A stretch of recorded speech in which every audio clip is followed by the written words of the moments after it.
Gracias, Camila. Patricia Vargas, buenas noches, ¿cómo estás? ¿Qué tal, Germán? ¿Cómo estás? Buenas noches a todos. De vuelta con muchas novedades. Muchas novedades. 8 días que pasó muchas cosas. Fuimos noticia en el mundo, lastimosamente por cosas no muy buenas. Pero bueno, finalmente pasó muchas cosas en el ámbito político, especialmente en nuestro país. Muchísimas veces, muchas veces, me incluyo, reclamamos personas nuevas en el Congreso Nacional. Personas que traigan aire frescos, sangre nueva. Bueno, esta noche vamos a compartir con varias personas que fueron electas, tanto diputadas como senadores, que van a ser nuevos en el Congreso Nacional. Vamos a ver qué tienen en planes, ahora que ya pasó la elección, ahora ya fueron electas, ahora viene la realidad. Van a ejercer el cargo de representante del pueblo paraguayo en el Congreso de la Nación. Vamos a saludar en primer término a Carlos García. Él fue electo como segundo candidato a diputado en Capital por el partido Patria Querida, detrás de Sebastián Villarejo. ¿Qué tal, Carlos? ¿Cómo estás? Buenas noches. ¿Qué tal? Buenas noches. Sebastián García. Sebastián Perdón, Sebastián García, sí. Carlos, Pero sos Carlos Sebastián, sos. Sí, Carlos. Está bien, Sebastián. Carlos. Sí, está bien, Sí, pero sí. yo uso Sebastián, entonces... Bueno, está bien. Acá Pero me te- pusieron Carlos Sebastián. Crisis de identidad. Ok. Nada, muy contentos. Como te digo, estábamos muy optimistas en la campaña y a lo largo de esta semana confirmamos esos números que teníamos y muy contentos. Después de una durísima semana de conteo, finalmente pudimos... ¿Cuántos votos tuvieron? 35.000, un poquito más de 35.000, sí. En Capital. 1.122 votos por ¿Y encima Fidel de la cuánto tuvo en siguiente Capital? lista. 56.000. O sea, Fidel casi le dobló a ustedes.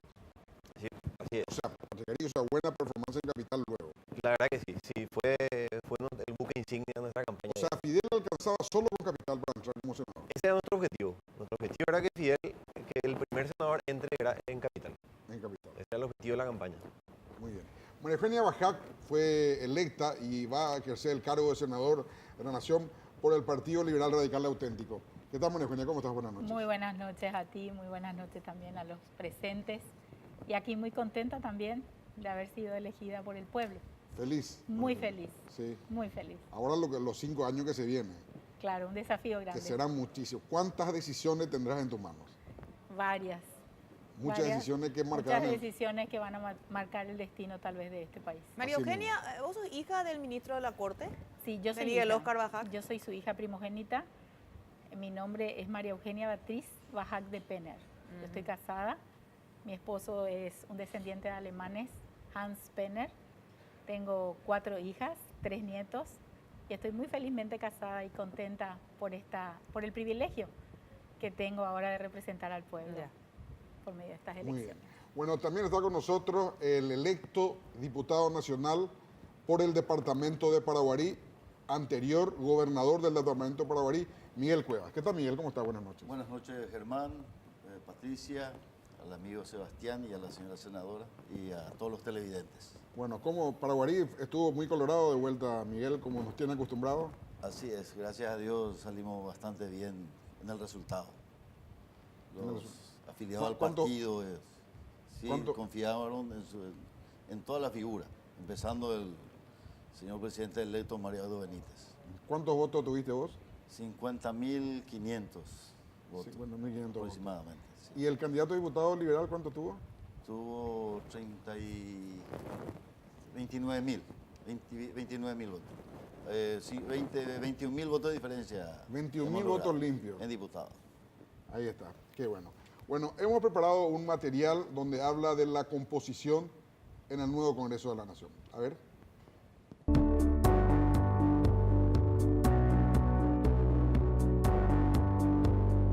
En esta edición post-elecciones de Señales, según conteos preliminares, los nuevos congresistas son la noticia. A continuación, les presentamos a algunos de los más nombrados en la semana. Ganó una de las bancas de la Cámara Alta por la lista 2 del PLRA liderada por Salim Busarquis. Es hija del ministro de la Corte Suprema de Justicia, Miguel Óscar Bajac. No se le conoce historial político, por lo tanto, es una nueva voz en la política, que se cree puede apuntar a la renovación de la justicia en Paraguay. Estamos hablando de la nueva congresista María Eugenia Bajac de Penner. Hugo Ramírez, presidente de la Junta Municipal de Asunción y cabeza de lista a la Diputación en Capital por la ANR. Hoy diputado por Capital, es conocido por plantear curiosas propuestas en su labor como concejal, amante de los deportes y definitivamente con un importante bagaje político encima. En su labor en la Junta, sale con 2 antecedentes que debe explicar: la nómina de funcionarios de la Junta Municipal y unos contratos de reparación de vehículos sobrefacturados. Más allá de eso, Hugo Ramírez goza de buena simpatía en la ciudad capital. Tras un periodo sin representantes en la Cámara de Diputados, Carlos Sebastián García, de manera preliminar, ganó un espacio en la Cámara Baja y hoy es uno de los 2 diputados electos por parte de Patria Querida. García es un joven emprendedor de 35 años que se capacitó en Italia principalmente y también en el Medio Oriente, aunque vivió mucho tiempo fuera del país, algo que no le impedía venir en cada elección a depositar su voto, interesado en la tecnología, la capacitación y oportunidades para la juventud. Miguel Cuevas es el ex gobernador de Paraguarí. Es uno de los colorados que ocupará la Cámara Baja. En septiembre del año pasado integraba en un primer momento el movimiento Honor Colorado, pero luego, molesto por algunas decisiones de Horacio Cartes, pasó a integrar la lista del movimiento Colorado Añetete por la Diputación número 1 de Paraguarí. Además, fue denunciado en la Fiscalía de Delitos Económicos por faltante de unos 40.000 millones de guaraníes durante su mandato en la gobernación. Y hasta Horacio Cartes criticó a su hijo por hacer alarde del $1.000.000 que había ganado trabajando en la función pública. Y por último, el virtual senador paraguayo Antonio Cubas Colmés. Es abogado y conocido dirigente contestatario colorado. Es una figura emblemática de un frente ciudadano opositor que cuestiona la estructura de poder político actual. Sus denuncias, a veces hechas de manera poco pragmática o violentas inclusive, apuntan de manera constante a la Administración de Justicia y la Fiscalía en todo el Paraguay. Peregrinó desde el este en su cruzada nacional. En su momento dejó bien claro qué piensa acerca de la justicia paraguaya. También se manifestó desnudo, amenazó con cintarear a congresistas que roben a la nación y hoy es virtual senador nacional. Esta noche no se pierdan del debate en Señales. Nuevos rostros, nuevas ideas, nuevas formas de hacer política. Estén seguros que esta noche veremos esas señales. Bueno, también ya están los estudios del canal y saludamos a Hugo Ramírez, él es concejal municipal, sigue siendo hasta hoy concejal municipal y fue electo como el diputado más votado en la capital del país. ¿Qué tal, Hugo? ¿Cómo estás? Buenas noches. Encantadísimo de estar con ustedes. Felicitaciones a todos los que nos acompañan en la mesa y a ustedes por el programa. O a Pati, que siempre le seguimos y solemos... ¿Cuántos votos hubo en capital? En Capital tuvimos un poco más de 84.000 votos. El partido mantiene, a pesar de que Asunción como distrito electoral pierde un escaño, el partido mantiene las cuatro bancas que había obtenido en el 2013. En su momento, en esa época teníamos 8 bancas que representaban a Asunción, ahora 7 y el partido mantuvo 4 bancas coloradas. Creo que el 4 meses del Partido Colorado y 4 tenían luego. Teníamos, y eso te estoy diciendo. Claro, a pesar de que perdió Asunción un escaño, nosotros mantuvimos la cantidad de parlamentarios que representan a nuestro partido. Lo que pasó en diputados de Germán es que la izquierda es la que se queda sin ningún tipo de representación en diputados, por ejemplo. O sea, el lugar que estaba utilizando, por ejemplo, la gente de Avanza País y la gente del Frente Guazú fue copado por Patria Querida, por ejemplo. Exacto. En el caso de diputados, por ejemplo. En Capital. Sí, en Capital. Exacto. Bueno, también tienen que estar acá, no sé, Jessica, si va a llegar Payo Cuba. No tienen información. Bueno, también tenía que estar con nosotros para Payo Cubas, para compartir con las nuevas caras que va a tener en Congreso Nacional. Bueno, voy a comenzar por la dama, como corresponde, María Eugenia. Contame cómo viviste ese día. Bueno, en tu caso había muchas posibilidades de que sea electa. Estaba en el número 10 del Partido Liberal. Era muy factible o muy probable que sea electa el número 10. Pero contame cómo viviste ese domingo, el domingo anterior. Muy tranquila, con mucha paz en mi corazón, porque ¿qué pasa? Que durante 6 meses, desde septiembre hasta el día de las elecciones, yo trabajé de una manera incansable, pero sin ni un solo cansancio. O sea que recorrí la mayor parte del país y lo tuve que hacer a vuelo de pájaro en muchos lugares, pero con una fortaleza increíble, y especialmente en mi ciudad natal, en Concepción, en donde arrasamos y ganamos por un índice tan grande.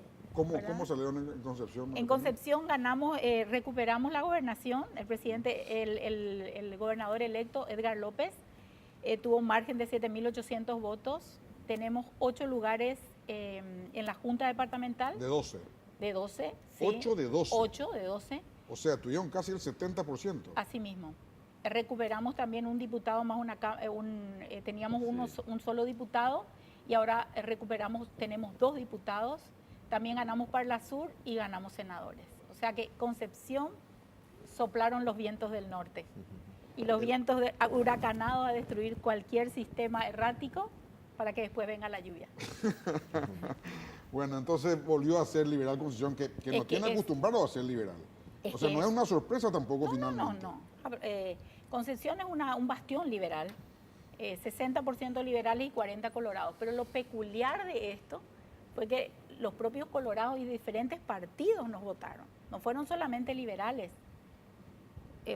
Masiva fue la convocatoria, un porcentaje altísimo en Concepción de votantes y sacamos el índice más grande en todo el país.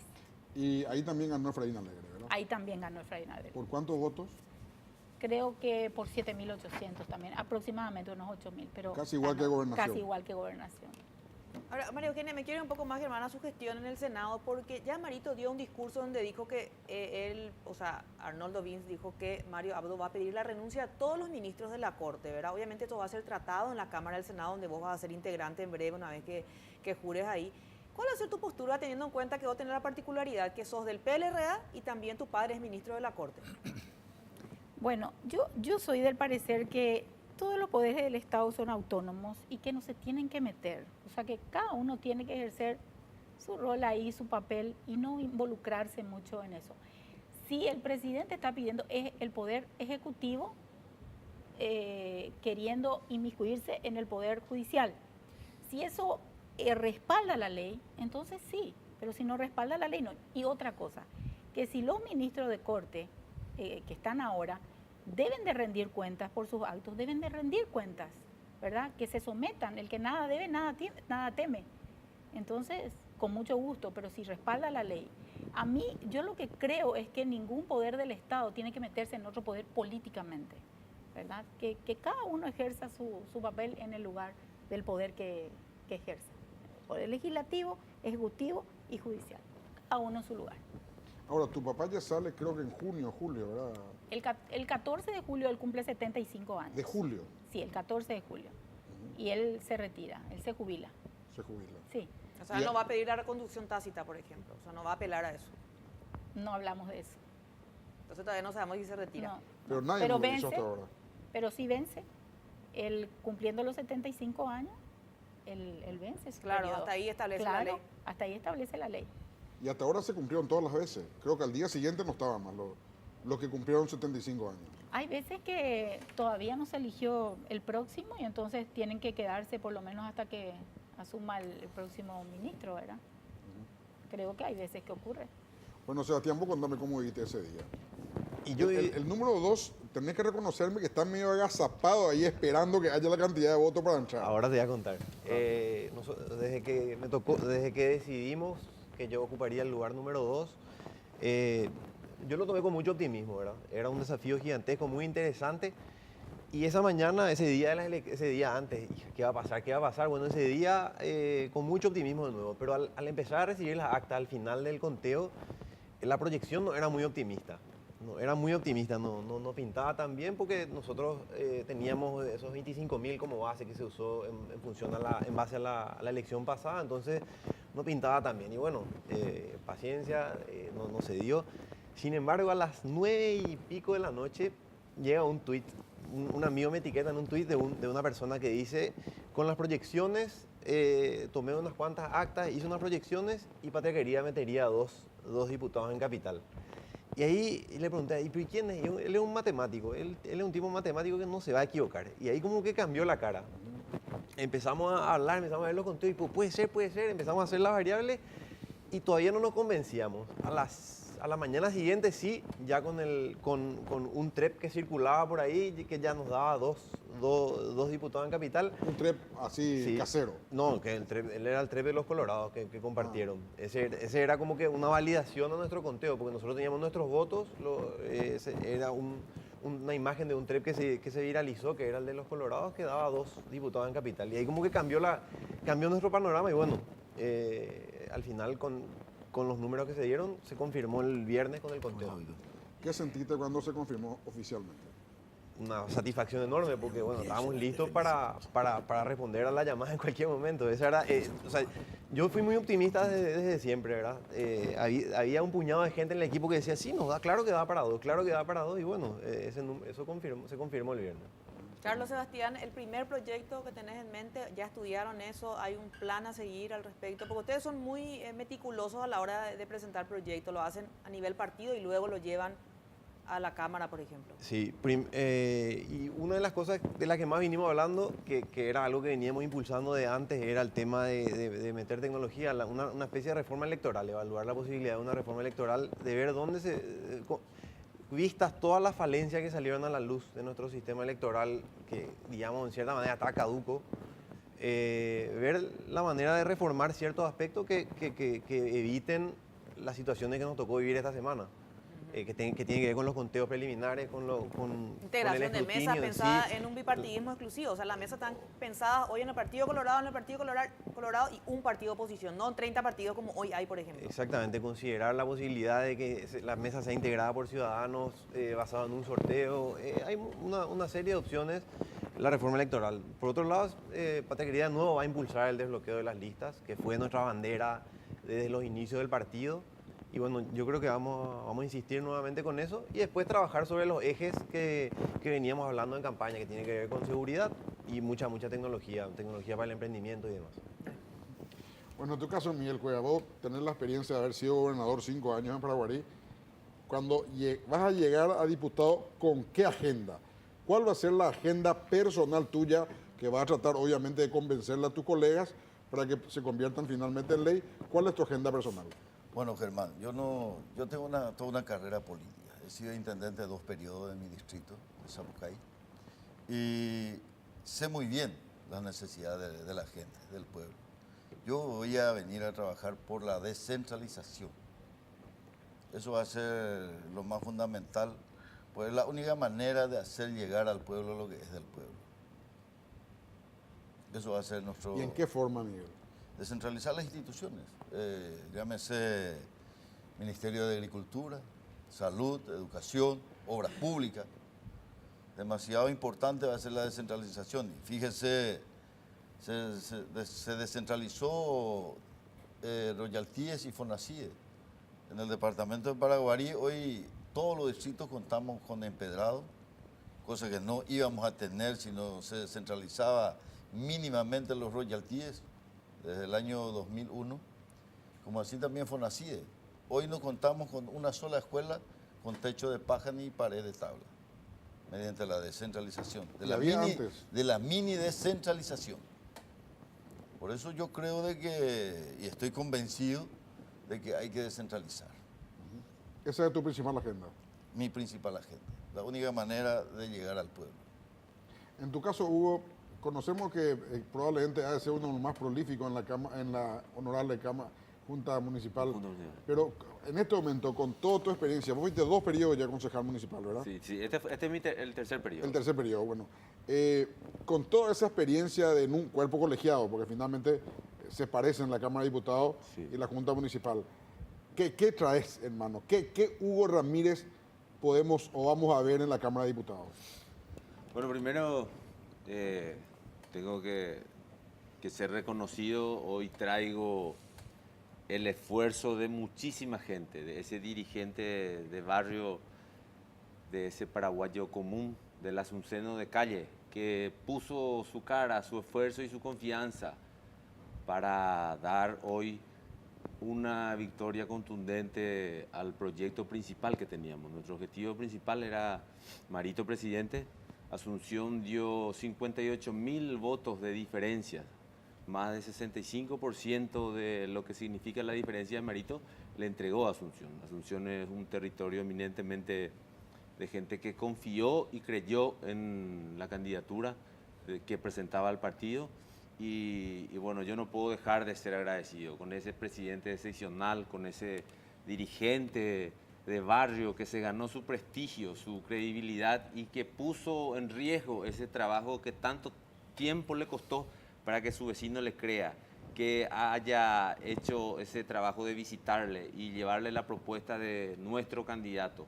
Arriesgar, como te decía, esa credibilidad y hacer que hoy nosotros los asuncenos estemos orgullosos de haber sido artífices del triunfo en Asunción, que permitió que hoy Marito sea presidente. Nuestro objetivo principal era que Marito sea presidente. Nosotros no tuvimos propagandas en la tele, no tuvimos ni siquiera un tríptico que se hacía llegar a las casas, no tuvimos cartelería ni pasacalles, porque estábamos concentrados en trabajar por la candidatura principal, que era de Marito. Igual así, hoy ganamos la diputación en Asunción. Creo que eso es un mérito y un logro que se da por el trabajo, por la cercanía, por la penetración y por el estilo del lenguaje que utilizamos, por la nueva forma de comunicarse con la gente. Nos permitió también que ese resultado que le dio a Marito la victoria en Asunción nos haya permitido mantener las 4 bancas. Y el principal trabajo que vamos a hacer es trabajar para darle gobernabilidad a Marito.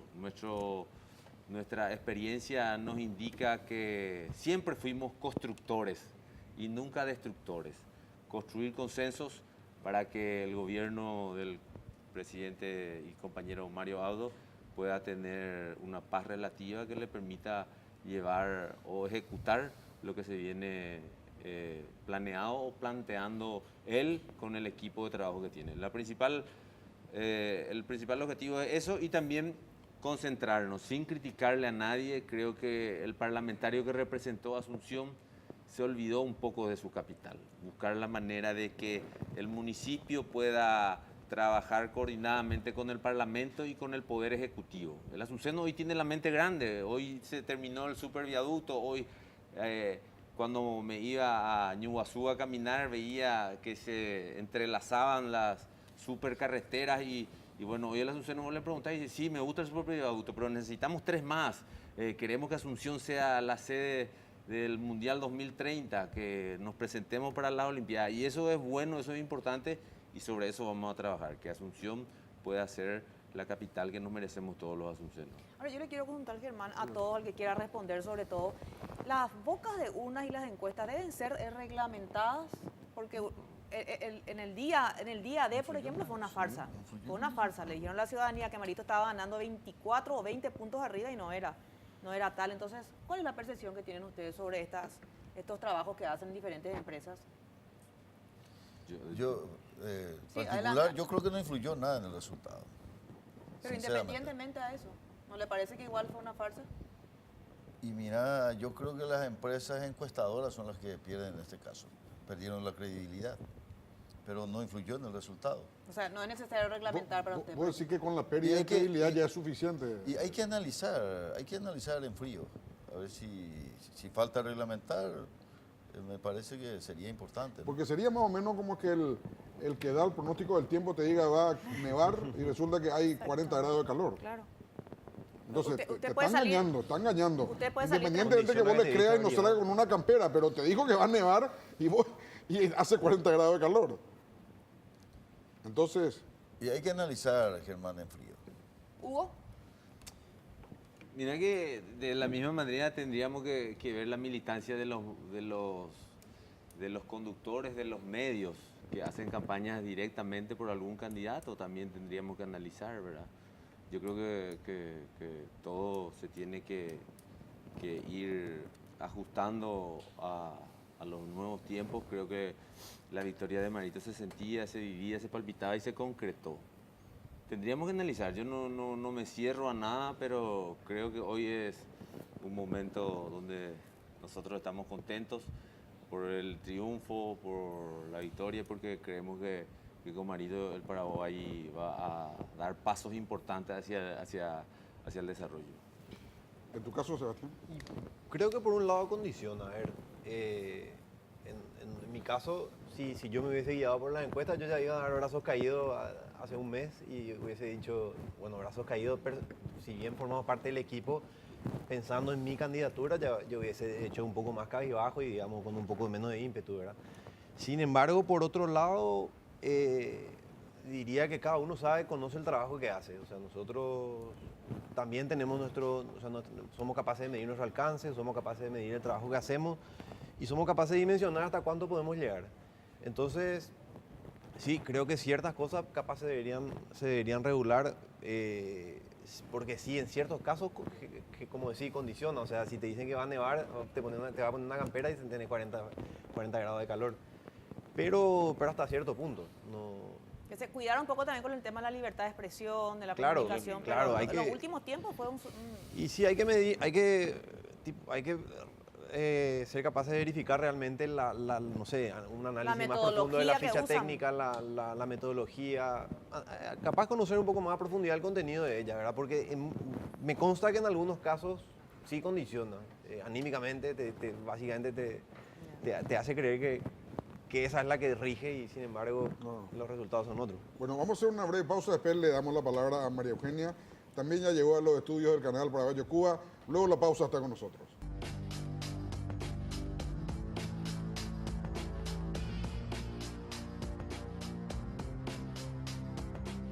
Bueno, ya está en el set del programa Paraguayo Cubas, candidato electo a senador por el movimiento Cruzada Nacional. ¿Qué tal, Paraguayo? ¿Cómo está? Buenas noches. Bien, Germán. Acá te voy a mostrar cómo nos robaron el partido, la cúpula del Partido Liberal y la cúpula del Partido Colorado. ¿Cómo nos robaron? Acá yo tengo resultados de miles del TREP. Y yo te digo que vos elijas, vamos a hacer magia. Acá hay resultados del TREP que solamente pudieron ser llenados por los miembros de las mesas. Y están con la firma de los miembros de las mesas. Hemos llevado ya esto a un perito. Yo te pido que vos elijas de cualquiera de estos locales 3 y ve si no están llenadas por la misma mano. Elige las que tú quieras para que veas cómo nos han robado esta gente y nos han violentado durante horas en filas para destruirnos en esta hipodemocracia. Con la complicidad de Lugo, ¿eh? Elegí cualquiera. Pero estos son sobres que fueron enviados No. a la justicia electoral. Estos son los documentos que fueron entregados por la justicia electoral a las 3 de la tarde para que los miembros de mesa llenen una vez La verdad que contadas estamos las mirando los actas. documentos con Germán y estamos Parece todo agarrando junto. y todos los certificados tipografía. del resultado, la tipografía son las mismas. Son o sea, las al azar, una Y misma mira las letra, firmas abajo. otra misma letra. Un resultado de actas normal CTX. tendría que verse más o menos. Les voy a mostrar cómo. Robaron. ¿Y quién hizo, los del según vos, TSJ? quién hizo esto, Payo? Bueno, esto hizo la gente del TREP. ¿Por qué Luis Alberto Mauro, el que fuera mi amigo, hoy un delincuente, y aunque no esté capaz de defenderse, dijo que esa noche nosotros íbamos a poder sumar y a la medianoche íbamos a tener el resultado de todo y no tuvimos nunca? Hasta hoy no tenemos el resultado del TREP, el definitivo. Ni siquiera pudimos sumar. Un resultado de mesa se ve así, que puedes mostrar. Mira, ahí tenés un 8 mal hecho. Mira con qué caligrafía bonita se tomaron 2 meses antes de las elecciones la nomenclatura liberal y la nomenclatura colorada para falsificar las elecciones en Paraguay. Ahí están. Se gastaron 30 millones de dólares para que roben Vestar. Estos son certificados como corresponde con todas las tachaduras de rigor. ¿En qué momento llenaron 2.000?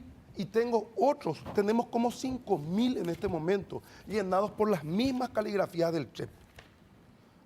A partir del 6 liberal son senadores truchos. A partir del 10 colorado son senadores truchos.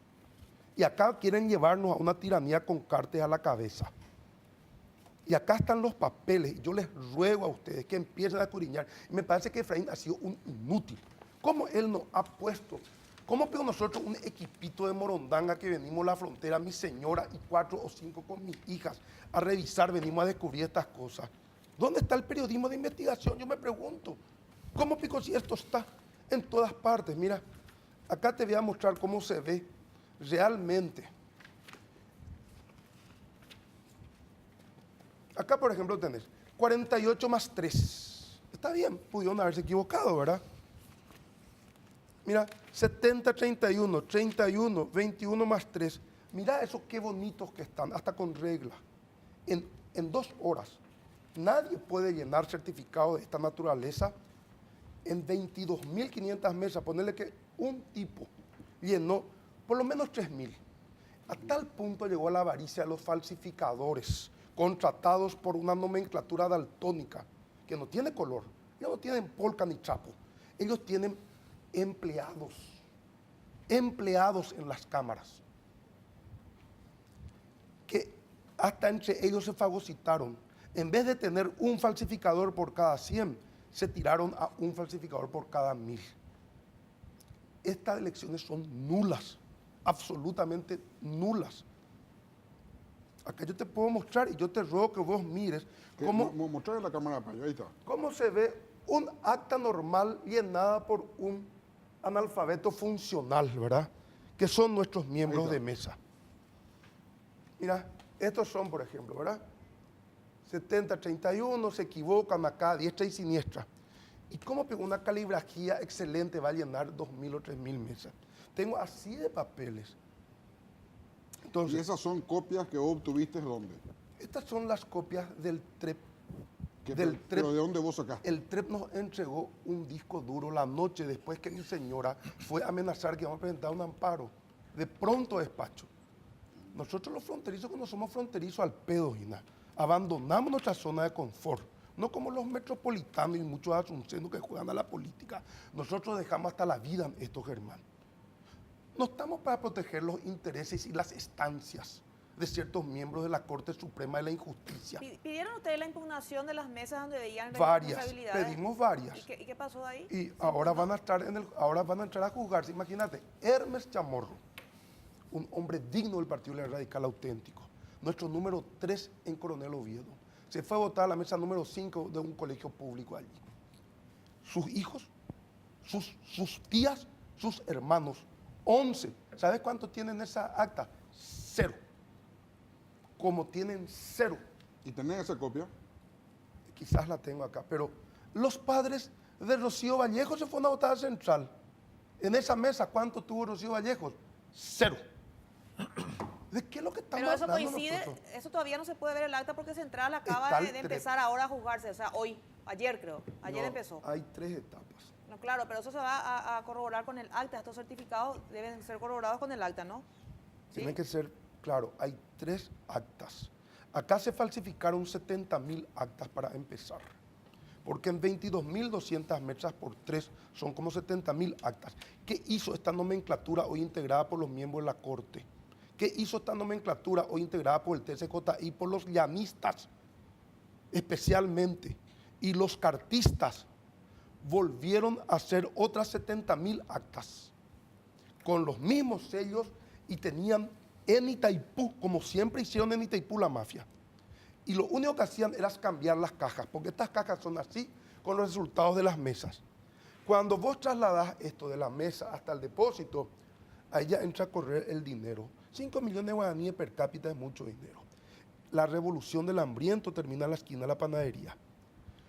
Nos han robado el futuro de nuestros hijos. Han hecho que la gente se deprima. Y hoy están sentados acá en la televisión. ¿Qué es lo que es esto? Sin entrar en ofensas personales como me pediste. Pero esto es una vergüenza absoluta. ¿Cómo pico van a estar invitados gente que no pudo haber jamás entrado? Con todo respeto voy a evitar la ofensa personal. Estamos cubriendo la mentira a través de los medios. Yo les ruego, por favor, que investiguen esto. ¿Y cuáles son los delitos cometidos por estos miembros de mesa? Yo, cualquier número vos me das y yo te digo quién es, tenemos el sistema allí. Mira, permiso, ¿se puede? Para mostrarte algo acá. Mira las firmas. ¿Cómo pico consiguieron las firmas de las personas que ya se retiraron a las 8 de la noche? En toditos, estos son supuestamente firmas diferentes. ¿Serán las firmas?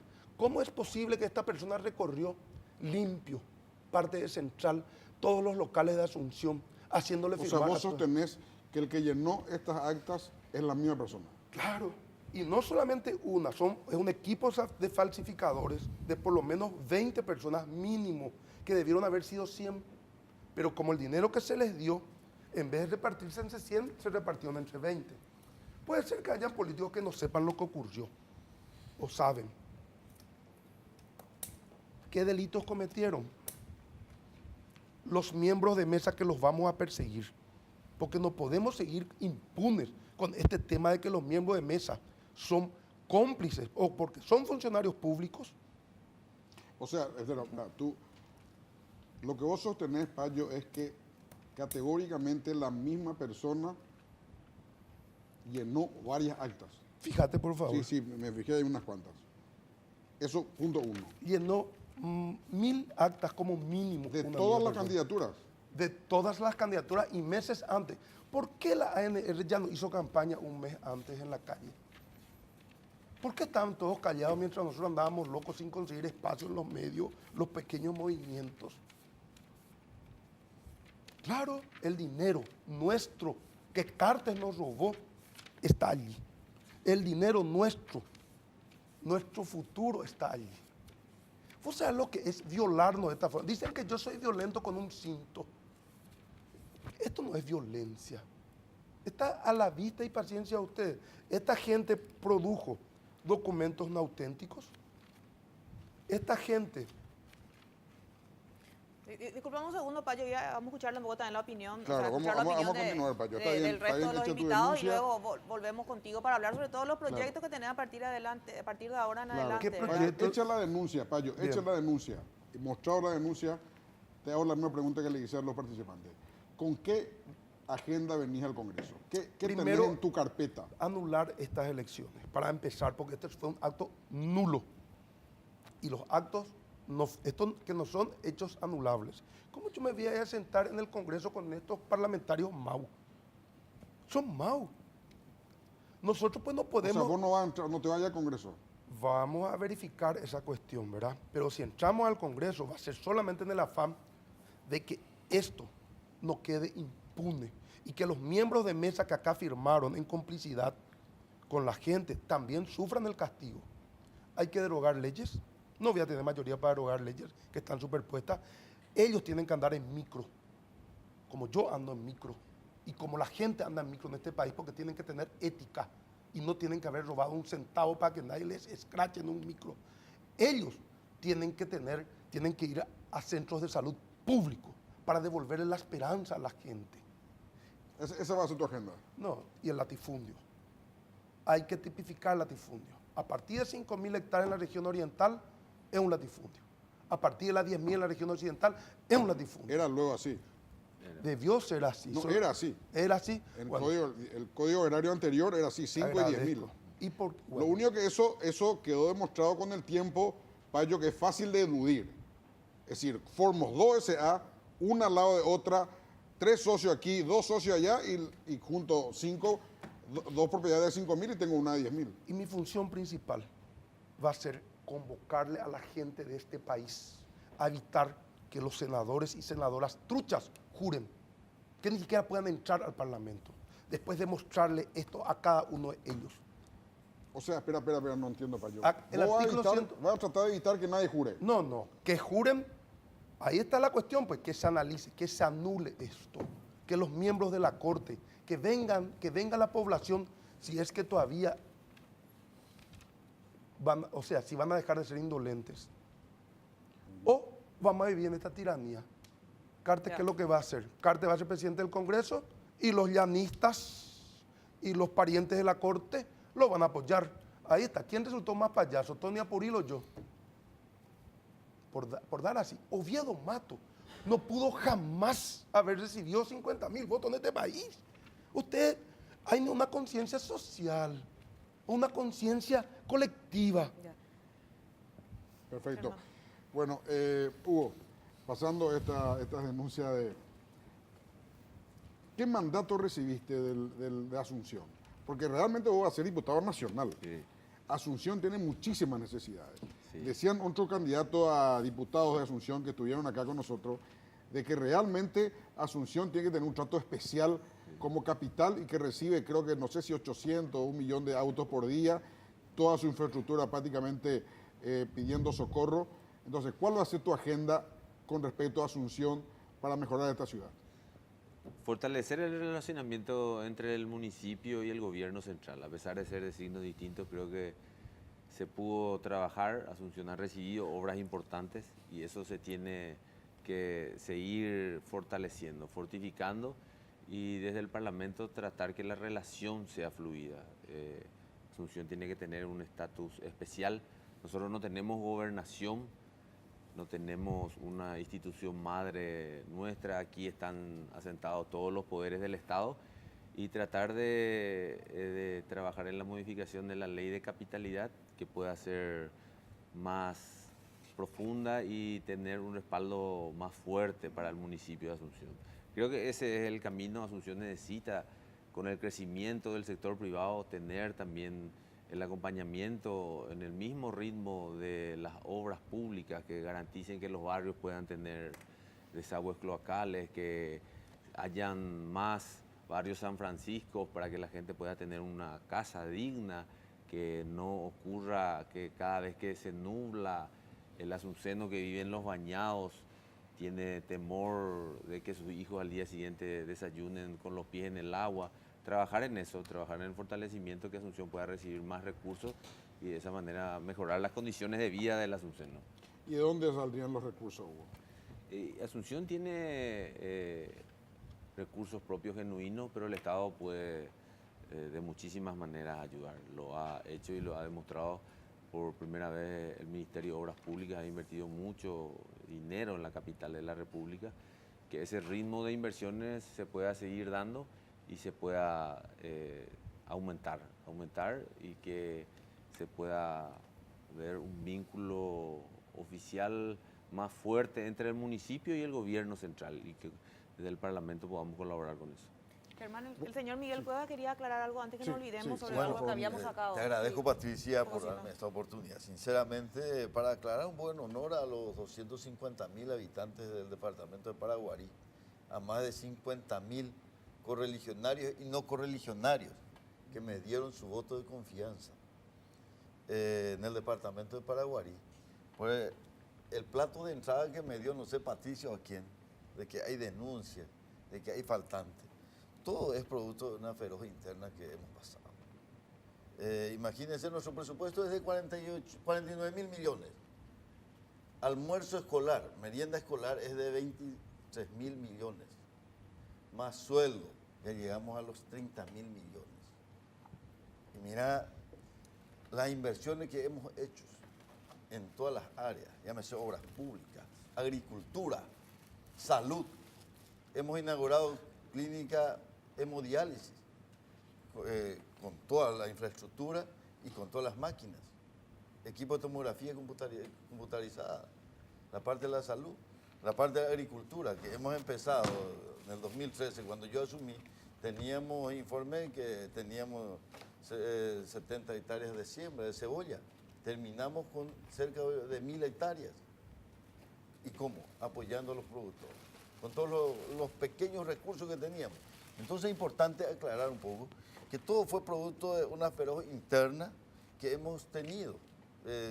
Y yo estoy acostumbrado a las intrigas y a las calumnias, porque siempre he peleado. Mi herramienta más importante, porque estoy como diputado número 1 por el departamento de Paraguarí, es el trabajo, mi querido Germán. Y la gente me conoce. Yo he llegado de la mano del pueblo, sinceramente.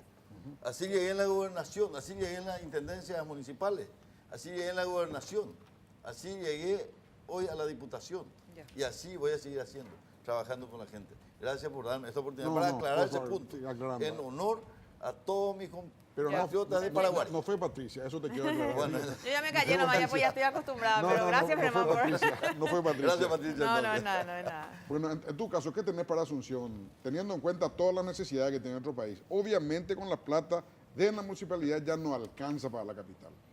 Y ahí justamente la idea era una cosa que un consenso del el tema de impulsar la ley de capitalidad, ¿verdad? Pero no una ley de capitalidad como la que se tuvo anteriormente, sino una que sea integral, ¿verdad? Que sea integral en términos de infraestructura, que sea integral en términos de desarrollo, o sea, desarrollo para la capital como buque insignia del país, ¿verdad? Como buque insignia del país y articulando con el departamento central.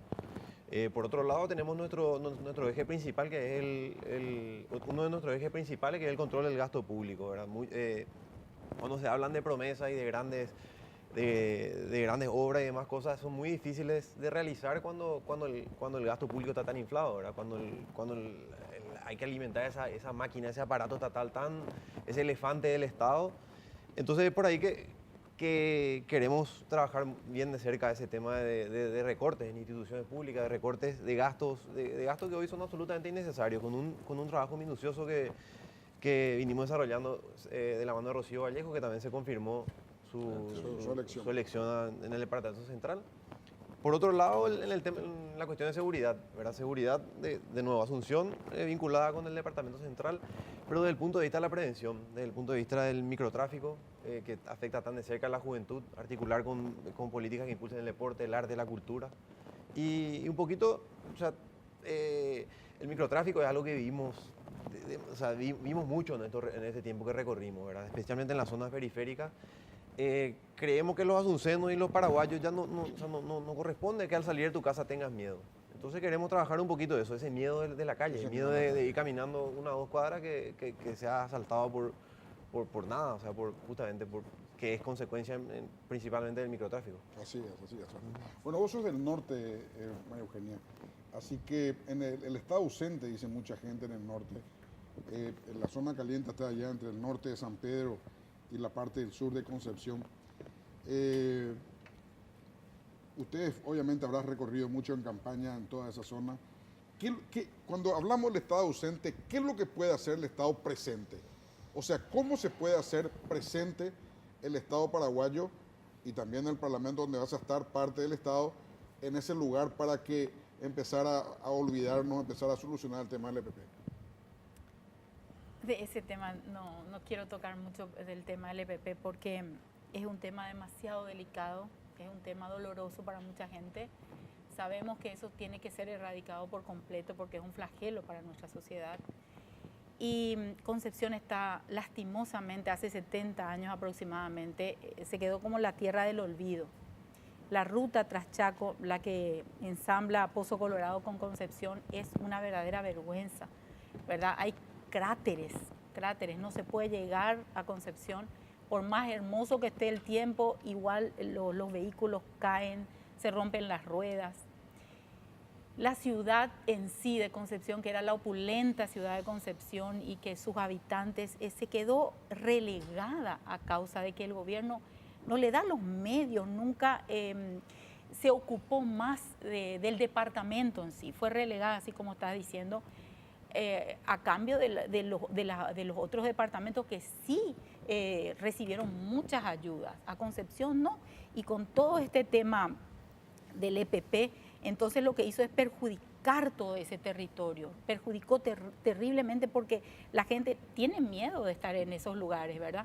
Y no solamente tiene miedo, se tuvieron que cerrar negocios, afectó los comercios, afectó toda la región de Concepción a causa de esto. Y esto tiene que verse la forma de erradicar por completo. Y no solamente el tema del EPP, sino todo, la manera que el gobierno actuó con el departamento en sí. ¿Este gobierno tampoco intervino en el norte? Tampoco, intervino poco, ¿verdad? Nosotros no sabemos en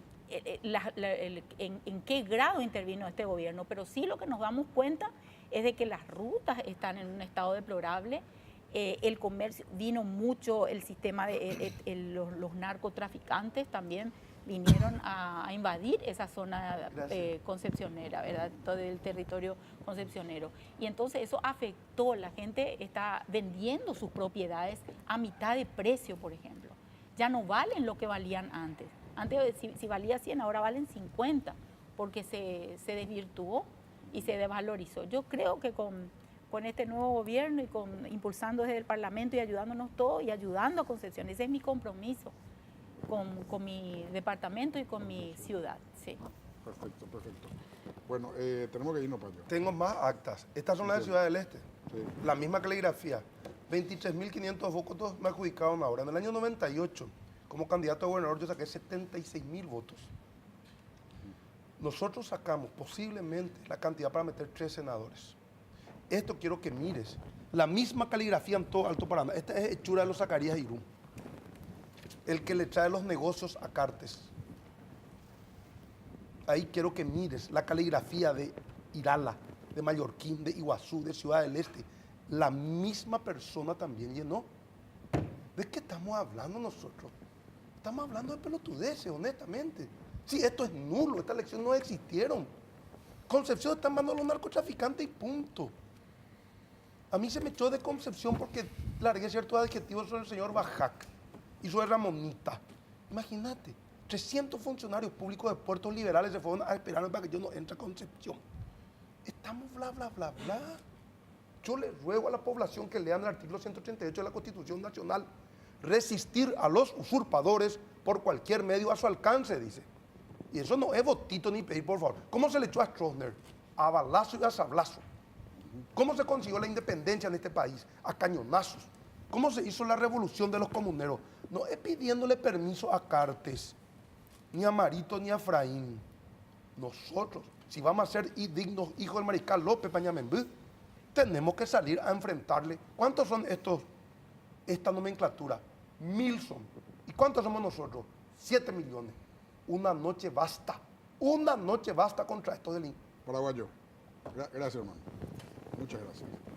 Gracias, señores. A vos, Muchas gracias. Sí, Es Miguel. muy importante, Germán. Es una denuncia mediática lo que está haciendo. Para eso Yo le ruego que lea. tenemos una institución, uno de los más creíbles de los últimos tiempos, y a ustedes les consta, que es el Tribunal de Justicia Electoral. Sí.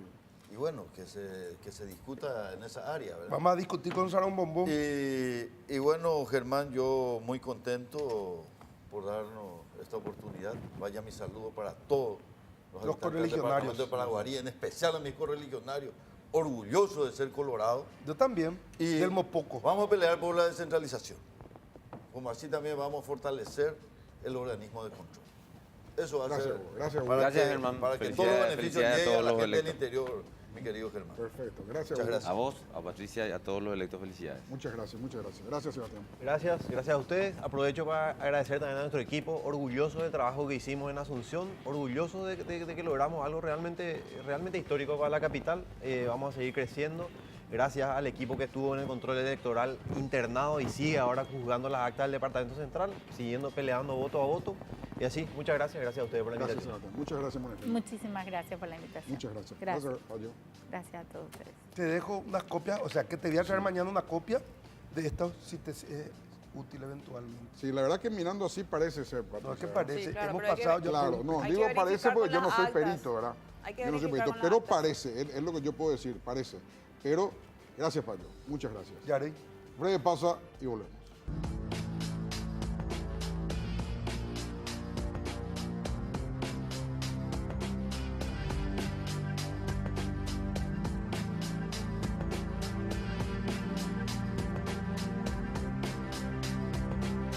Ahora queremos hablar con dos senadores nacionales activos.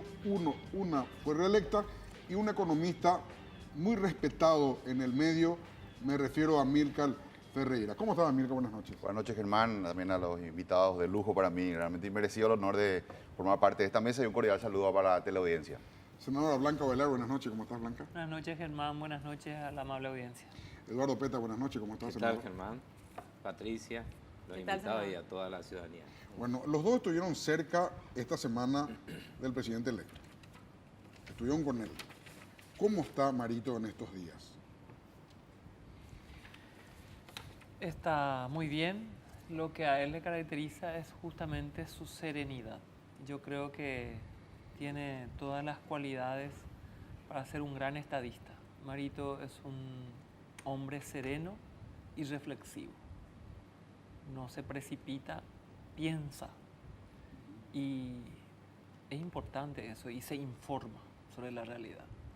Son cualidades claves para gobernar que Marito tiene. Y en estos días le vimos sereno, analizando algunos temas, analizando algunos resultados muy llamativos. Alto Paraná, por ejemplo. Alto Paraná, evidentemente, increíble. en Alto Paraná ha habido una gran traición. Perdió en la mitad de los municipios. Sí, perdió en la mitad de los municipios y perdió en Ciudad del Este por 7.000 votos. Es imposible que Marito Y en pierda por Franco 7.000 votos. y en Mingaguazú. Sí, Solamente ganó en Andandari alrededor Sí, de Ciudad del Este. sí, exactamente. Y en Central también es muy llamativo que el candidato a gobernador del partido gane por 13.000 votos y Marito pierda por 21.000 votos. Evidentemente han habido cosas raras Pero esas y eso cosas- no mide la encuesta. Y- La encuesta mide en un momento dado una fotografía de la intención de voto y de la simpatía, pero la encuesta no mide la traición. Y esas cosas raras, lo que ustedes hablan, tanto en Alto Paraná como en Central, tiene que ver con una traición Pero claro, directamente. pero claro, clarísimo, Y en Alto Paraná tiene nombre y apellido. clarísimo, ¿Quién es? Javier Zacarías. claro. Trabajó en Ya contra. lo hizo en el 2008. O sea, Javier Zacarías Girón trabajó en contra de la candidatura de Marito, por eso esa diferencia. Él articuló muy bien con su gente, se sabe cómo opera. Pero a él le convenía que gane Efraín Alegre, Blanca. No le quiero defender a Javier Zacarías, ¿verdad? Pero me pregunto ¿por qué, nomás, verdad? ¿a él le hubiese convenido que gane Efraín Alegre? Contestate vos mismo y averigua. Yo no creo. No Porque creas. si bien puede tener diferencia con Marito, está mucho más cerca de hacer un arreglo con Marito que con Efraín Alegre. ¿Te parece? No sé qué opinas vos, Patricia. No, yo sé que la, ¿Cómo le fue la en el rencilla política en la interna colorada fue terrible de parte de Javier Zacarías Girón con Marito, pero obviamente estaban en movimientos diferentes, ¿verdad? Pero no sé si el senador Eduardo Peta piensa igual que la senadora, también cree que hubo una traición o algo. Se analizaron los resultados electorales y seguimos analizando. Y hay muchas evidencias. Hablan por sí solos. Hablan solas, los números.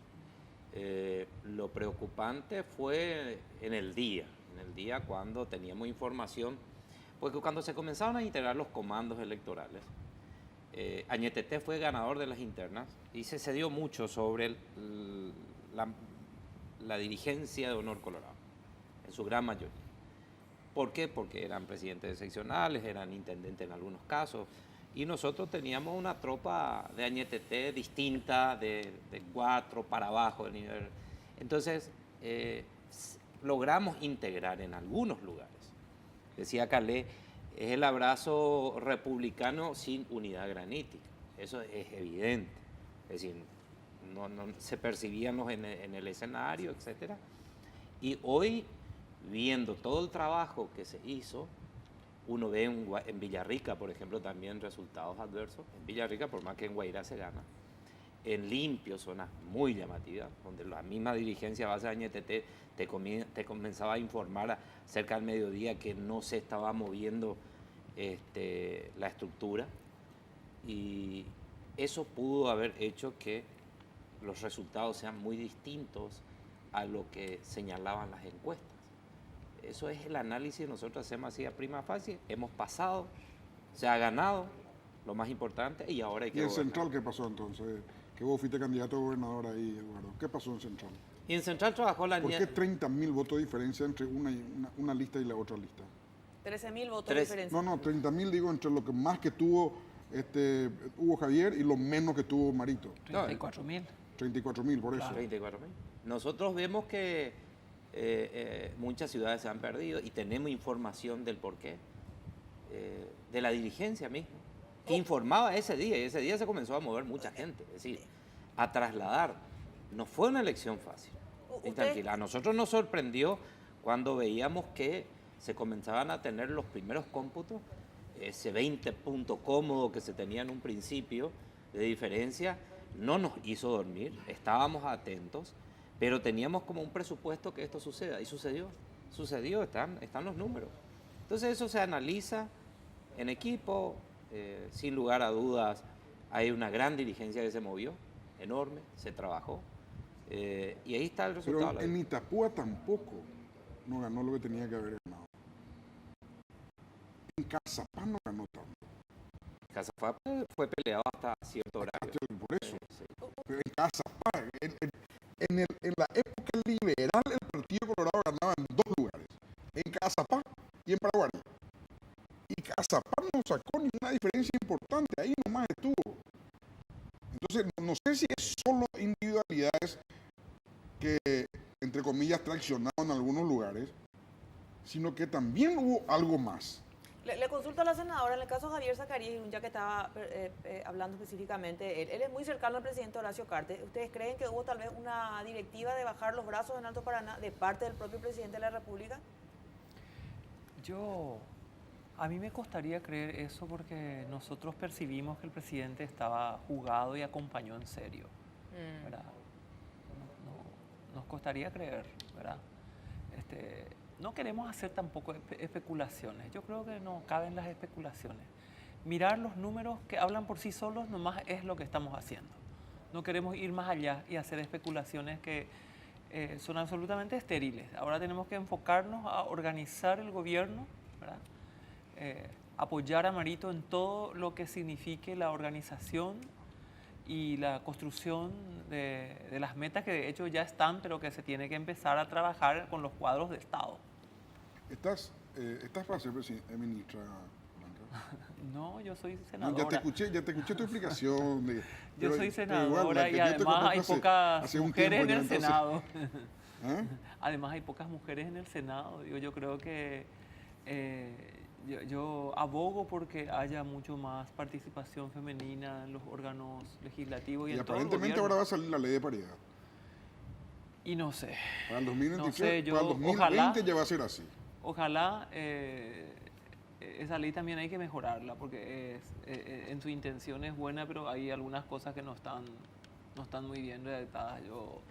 Mucho discutimos y hemos hablado con PETA justamente de algunos puntos, pero más allá de eso y más allá de forzar por una ley, dando espacio a las mujeres que militan, justamente eso yo estaba señalando. A mí me encantaría que haya más mujeres en el Parlamento, tanto en la Cámara de Diputados como en la Cámara de Senadores, pero mujeres que provengan de la militancia, mujeres que tengan una vida de servicio, de militancia en el partido. La democracia se sustenta, la nuestra democracia de partidos. Los partidos tenemos que vivificar y tenemos que promover una militancia activa, ¿verdad? Con los fundamentos, con las banderas, con los principios que defendemos cada agrupación política. Y hay tantas mujeres que militan, pero nunca tienen espacio en la lista. A la hora de hacer la lista, las mujeres quedan relegadas. Entonces, poner un poco más de justicia allí puede llevarnos muy rápido a mejorar y ampliar la participación femenina. Yo también aclaro, Germán, que ser mujer no es un antídoto contra la estupidez, la pereza o la corrupción, pero sin duda que necesitamos tener ese espacio y ese protagonismo de la mujer por poner una impronta nueva también en la política pública, en la construcción del bien común, en la construcción del sentido de lo público que hace falta. Somos la mitad de la humanidad y esa mitad está muda, los varones representan la mitad. Aunque ocupen todos los espacios, hay un segmento que no está representado. Pero yo quiero que provenga de la militancia, no de los acuerdos de cúpula por ser hija de alguno o por poner dinero. Eso a mí me indigna porque mujeres valiosas que militan quedan relegadas y otras ocupan los lugares. Entonces, eso no me gusta. Eso no te gusta. No. Bueno, o sea que yo creo, Blanca, que el avance de la historia de la humanidad tuvo un impulso fuertísimo, tal vez en coincidencia, que yo no creo que sea coincidencia, con el acceso de la mujer a los derechos civiles. Sí. Hacernos más la meseta que significó desde Grecia hasta el Renacimiento, inclusive. En el fin del siglo XIX y el siglo XX empieza la mujer a tener acceso a los derechos civiles. Sí. Y justamente la humanidad empieza a disparar en esos momentos. Sí. Y de ahí, sin parar. Y es un elemento interesante a tomar en cuenta y a ponerse un Yo poco siempre, por lo mínimo, es una coincidencia. Sí. Por lo mínimo. Sí. Bueno, muchos años de postergación y de vivir relegadas, sobre todo de la vida pública, en la toma de decisiones. Yo siempre repito esto, ya creo que una vez ya te dije, Germán, Mandela dijo hace 20 años, que la justicia social no va a prosperar, el hambre no va a ceder, la violencia no va a disminuir si por lo menos en el más corto tiempo en el mundo, aunque sea el 20% de las decisiones no son tomadas por mujeres. Hoy se toman menos del 1%, porque están... La Unión Europea, por ejemplo, forzó con resoluciones de la Comunidad Europea la participación de la mujer en todos los ámbitos. Incluso yo... accedí a una de las últimas resoluciones allá por el 2013 donde obligaban a los estados que integran la Unión Europea a tener 40% de mujeres juezas en el ámbito de la justicia. 40% deben ser juezas. Incluso hay países que tienen leyes que obligan hasta en el ámbito empresarial privado que tengan una proporción de gerentes mujeres, ¿verdad? O sea, y eso no hubiera existido, esa ley que fuerce, naturalmente hubiera sido, pero nosotros tenemos una historia de postergaciones que tenemos que superar. Yo confío que la impronta de la mujer puede mejorar muchísimo la calidad de la política y de la representación. Cuando digo eso, me saltan mis compañeros y me ponen ejemplos malos y me dejan... Horrible, horrible. Eso siempre me dice, ¿para qué querés? ¿Para que una fulana, para que esa clase de gente? Y le digo, yo, ¿por qué no? ¿Por qué me ponen el mal ejemplo? Claro. ¿Acaso entre ustedes no hay otros malos ejemplos también? Es una larga discusión. Pero siempre me ponen, cuando digo eso, ya me hacen callar. Germán. No, pero te iba a decir una cosa, la interna, sin que se pongan celosos los varones, el movimiento ñeteté los pilares fueron mujeres.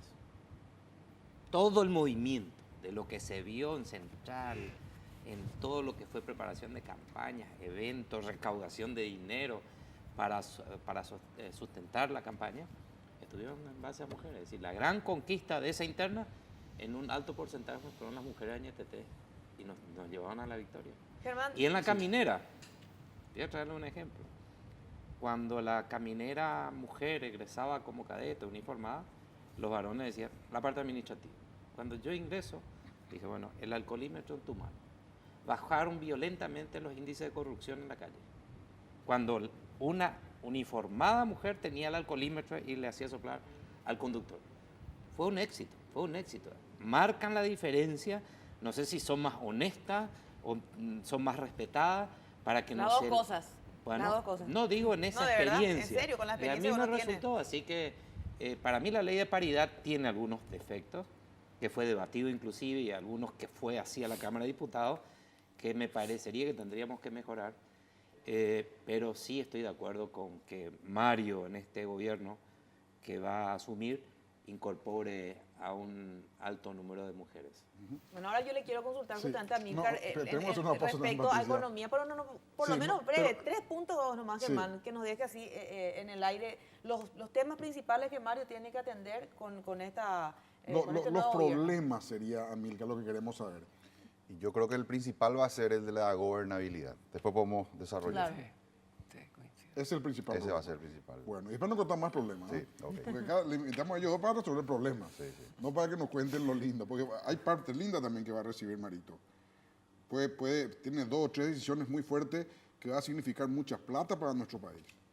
Podemos construir una represa de 10.000 millones de dólares, podemos recibir $1.000 millones por mes, podemos adelantar ese recibimiento a hoy, hacer unos descuentos de documentos, como se entiende Podemos alzar fácilmente. el impuesto Así, al tabaco. muchas cosas puede hacer el gobierno de Marito si se pone las pilas. Breve pausa y volvemos.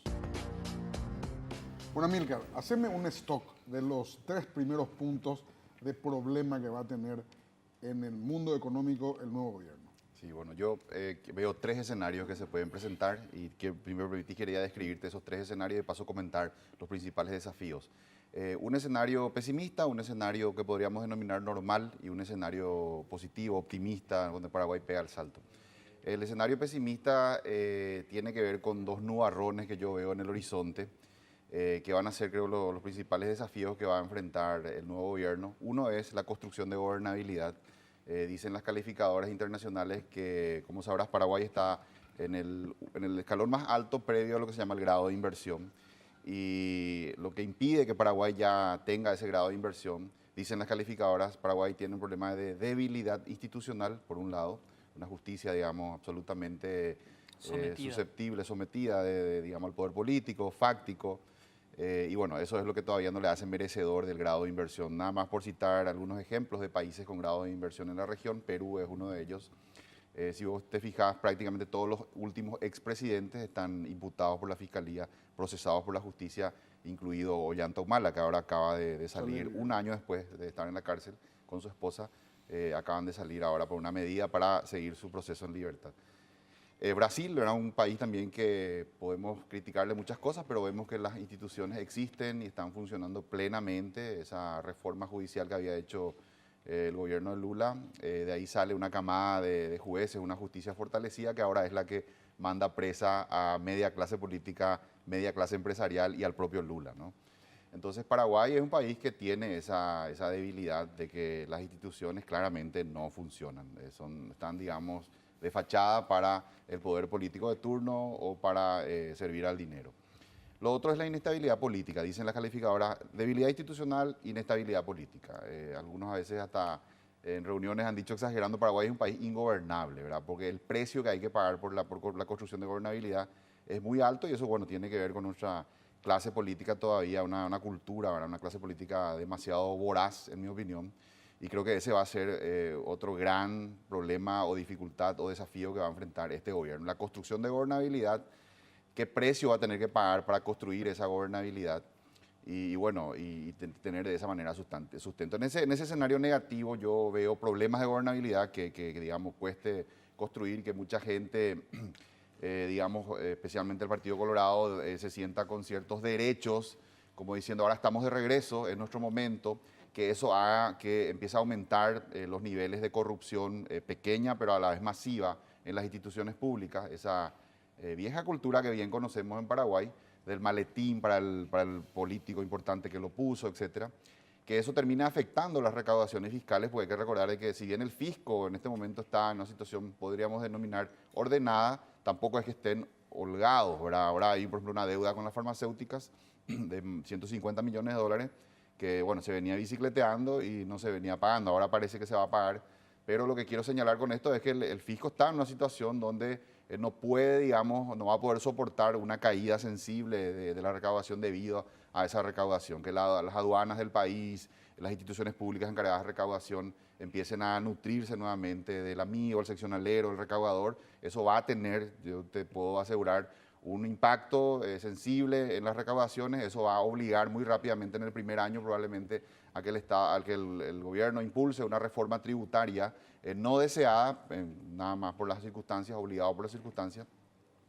Entonces, esa combinación de aumento de la corrupción, pequeña pero masiva, y problemas de gobernabilidad, yo lo asocio a un escenario negativo y eso a su vez a tasas de crecimiento bajas en el orden del 1 o 2%, debido a que la economía en ese escenario se resentiría. Un escenario normal en el cual se logra construcción de gobernabilidad, pero tampoco al punto de poder impulsar grandes reformas. En ese escenario Paraguay seguiría más o menos ejecutando el mismo presupuesto, sin grandes cambios, y quizá la economía estaría en una tasa de crecimiento de 3-4%. Podríamos decir un gobierno que construye cierta gobernabilidad, pero tampoco no hace grandes reformas, Paraguay no pega el salto, no alcanza el grado de inversión, y entonces serían como 5 años más, pero irrelevantes, ¿verdad? Donde se ejecuta el presupuesto público, pero donde no sucede nada importante. Y un escenario positivo, que quiero decir también veo como el menos probable, pero también eventualmente si se alinean los astros, por ahí podría darse, ¿verdad? Que sería un escenario en el cual el gobierno de entrada encara esa debilidad más importante señalada por las calificadoras, la debilidad institucional, entra con una idea clara de que Paraguay necesita fortalecer sus instituciones. Ese es un desafío tremendo, me refiero especialmente a la justicia, es un desafío tremendo porque no solamente implica un cambio de, por ejemplo, la arquitectura institucional del país o el cambio de personas, sino que incluso un cambio cultural, porque la razón por la que el país tiene una justicia sometida es porque la clase política así quiere que sea. Ese es el modelo que le sirve, con el cual se siente cómodo. Y cuando digo clase política, me permito hacer la excepción. Creo que estoy sentado acá frente a dos políticos que son de lujo para el Paraguay. Yo tengo mucha esperanza en ellos. Ojalá que tengan un protagonismo importante en el próximo gobierno. Pero son la excepción. En general, nuestra clase política es una clase política que ha tenido sometida de rodillas a la justicia y eso es lo que le ha impedido a Paraguay graduarse ya de un país serio. Hemos hecho la tarea muy bien en otros planos, en el económico, en el sentido de ordenar la economía, en cierto blindaje a las dos instituciones económicas que dirigen la economía, el Banco Central y el Ministerio de Hacienda, una política macro, ¿verdad?, de orden de los principales números, indicadores del país, pero hemos fracasado rotundamente en lo otro, la otra gran pata que es el fortalecimiento institucional. La clase política, decía, en ese desafío que le espera al presidente de liderar ese cambio cultural en el país, es decir, ya este modelo de justicia sometida es un modelo que le sirve a cierta camarilla en el poder, quizás a cierta clase empresarial poderosa, asociada también al poder, pero que al resto de los paraguayos le priva de un futuro. Entonces, liderar un cambio que diga, este modelo no va más, señores, nosotros tenemos que ir a un modelo ya de una justicia independiente, donde eso también fortalecería la república, ¿verdad? Los tres poderes del Estado, cada uno cumpliendo su rol de manera independiente y, bueno, construyendo un futuro. Va a ser un desafío muy grande. Yo creo que eso se puede, en una primera etapa, construir con reforma constitucional o incluso sin ella. Yo me imagino un escenario en el cual no se puedan articular los acuerdos, las mayorías para poder ir a una reforma constitucional. De todas maneras, la integración de una corte, el cambio de los ministros de corte, por una selección de lujo, diría, que sobre la cual nadie tenga dudas. Yo creo que en Paraguay hay juristas de probada independencia, solvencia profesional, gente que sabemos que no va a entrar a arrodillarse ante nadie. Acá tenemos a uno de ellos, al doctor Peta, creo que es uno de las personas de ese tipo, ¿verdad? Con carácter, con solvencia profesional y también principalmente carácter, que es lo que se necesita, ¿verdad? Para tener claro el rol que tiene que cumplir cada poder del Estado. En ese escenario de fortalecimiento institucional, creo que Paraguay alcanza el grado de inversión allá por el 2020, luego de un primer año intenso en eso, ¿no? Y con eso se daría lo que yo llamo el triple mil, ¿verdad? Los niveles de inversión extranjera directa actualmente entre 300 y 400 millones de dólares por año irían a 1.000 millones de dólares por año. La inversión pública en infraestructura actualmente en 700 millones de dólares podría también ir a 1.000, no sería muy difícil en ese escenario ya Paraguay con grado de inversión. Y finalmente la inversión privada de los propios paraguayos y también podría ir a 1.000 millones de dólares a través de una política articulada de la banca pública entre la AFD y el Banco Fomento. Con ese triple 3.000 millones de dólares de inversión en Paraguay, Paraguay empieza a crecer al 6%, la economía, Paraguay pega un salto, ¿verdad? Pero como te dije, es un escenario que va a implicar ir a un modelo de justicia independiente, por instituciones fortalecidas, y quizás los políticos, con esto cierro, van a mirar Brasil, van a decir, bueno, en Brasil fortalecieron la justicia, de esa reforma institucional salieron los jueces, un juez Moro, que después fue el que mandó preso. Entonces van a ver ahí un gran peligro, por eso creo que va a ser bastante complicado. Pero esos son los tres escenarios que yo veo. Blanca y Eduardo, hay mucha gente que tiene temor a que con Marito vuelvan. Me dice un amigo, un empresario, me dice, el gobierno Marito va a ser gobierno de patria querida. ¿Y por qué? Me dice, porque en la estrofa dice, volverán las antiguas bienandanzas. Hay ese temor, hay esa sospecha y que se va a volver a los viejos vicios. Yo te pregunto, hay fueron? algo que Cartes tiene un crédito, según la gente, es de que terminó con algunos vicios de lo político. Eso también llevó a que en la Cámara de Diputados mantenga la gobernabilidad o la mayoría con un sueldo a todos los diputados, ¿verdad? Ustedes saben perfectamente que así funcionaba. Saben que en senadores mismos, algunos senadores recibían sueldo.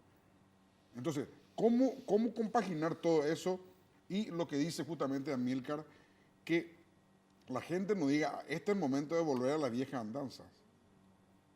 Yo particularmente creo, y si me pregunta voy a sugerir el hecho de que el presidente Mario Abdo Benítez no entre a comprar peleas con el Congreso, que es lo que hizo durante todo este tiempo Horacio Cartes. Horacio Cartes se sentaba los jueves así a mirarnos a todos qué es lo que pasaba en el Senado. Y todos sus funcionarios, vicepresidente acá, durante toda la sesión. Él tiene la herramienta para vetar una normativa si sale con errores. Se hicieron algunos ejemplos y tiene la mayoría como para que ese veto no sea rechazado en una vuelta del Ejecutivo. Entonces habría que... ¿Y las iniciativas del Ejecutivo? Claro, y las iniciativas del Ejecutivo... ¿Cómo construís? Y construís con la mayoría que tenés. Pero ¿qué pasa? ¿Y él cómo mantiene un liderazgo, si pero nadie se opone. Fíjate vos, nosotros fuimos golpeados por Cartes en algún lugar de campaña, diciendo, yo tuve senadores que me ponían palo a la rueda, que nos muestre cuál es el palo a la rueda, que nos muestre los créditos que le pusimos en mano, así aprobado, tomá y gastá. La ruta de Franco hasta Capitán Mesa, que ahora se está haciendo, todas estas rutas iban y pasaban.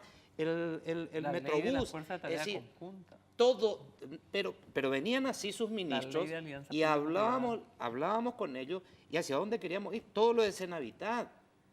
Pero ¿qué pasa? Cuando tienen que cortar la cinta, nos golpeaban a nosotros. Es decir, no va a haber un Congreso que se oponga a la inversión para la gente.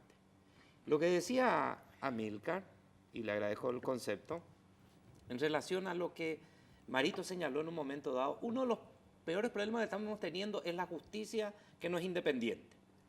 Una justicia sometida a la clase política, el milagro de los audios que revelaron el manejo y lo podrido que está la justicia, y finalmente te encontrás con una Corte Suprema de Justicia genuflexa, sometida, y una fiscalía que no investiga como corresponde. ¿Qué dijo Mario?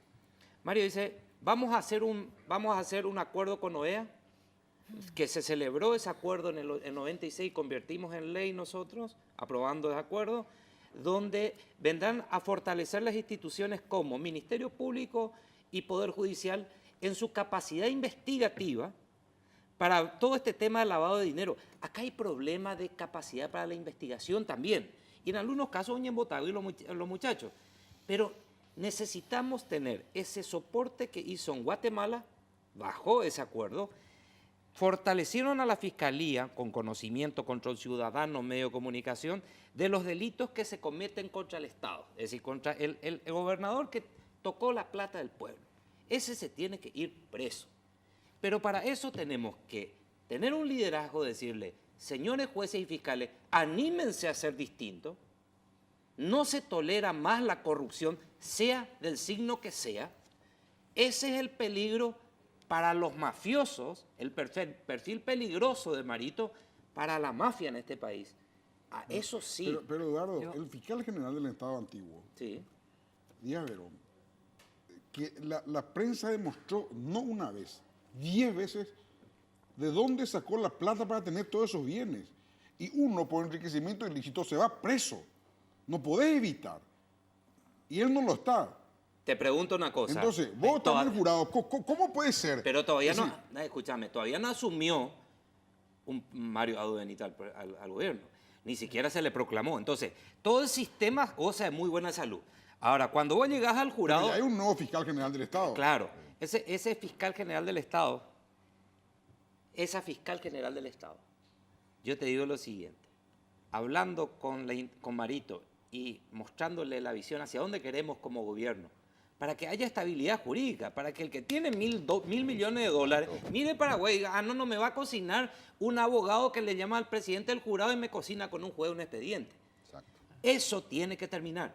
Y Mario lo dijo, tengo un acuerdo por firmar con OEA para que los delitos contra el Estado terminen fortaleciendo a fiscales para que sepan investigar, para que acusen y jueces que condenen. Para eso se tiene que sentar una fiscal general del Estado, un ministro de corte distinto, 5 se van a cambiar, más de la mitad se va a cambiar de aquí a enero del año que viene, en un periodo interesante, sentarse y decirle, señores, yo lidero la República, yo Mario Abdo Benítez, y yo quiero que haya tolerancia cero en esto. Pero señor, me va a llamar un Eduardo Peta, que tocó la moneda del pueblo, y era tu amigo en la cámara, que él diga, su conducta rinde cuenta delante de la justicia. Pero se cambió un fiscal general del Estado y Díaz Verón, que sus hijos con 19 o 21 años formaban una sociedad con 1.000 millones de guaraníes, Díaz Verón sigue libre. No le veo a Sandra con el carácter de imputarlo. No le veo. Entonces hay que insuflarle carácter a Sandra también. también. Sí, claro. Sandra. Pero resulta, por lo visto. Pero escúchame, todavía no se fue este gobierno. Todavía no se fue. También está el tema del ¿cómo se llama? La Contraloría, que no puede entrar a la Fiscalía. Es una barbaridad. Es una barbaridad. Una Que barbaridad. la Contraloría no puede entrar a la Fiscalía y que sigue controlando el tribunal de cuentas. Y Sandra viene y avala eso y nuevamente ella también se vale de esa... Claro. Qué decepción. Para mí es una decepción. Realmente, Sandra, el país espera de vos una conducta diferente. Ella había prometido durante su exposición como Acá no candidata, prometió, y había dicho Patricia. y también Pero yo acá, prometió. que Yo ella quiero iba a hacerte permitir que la Contraloría hay iba a algo que quedó flotando que aquí me está Sí. martillando y te quiero decir.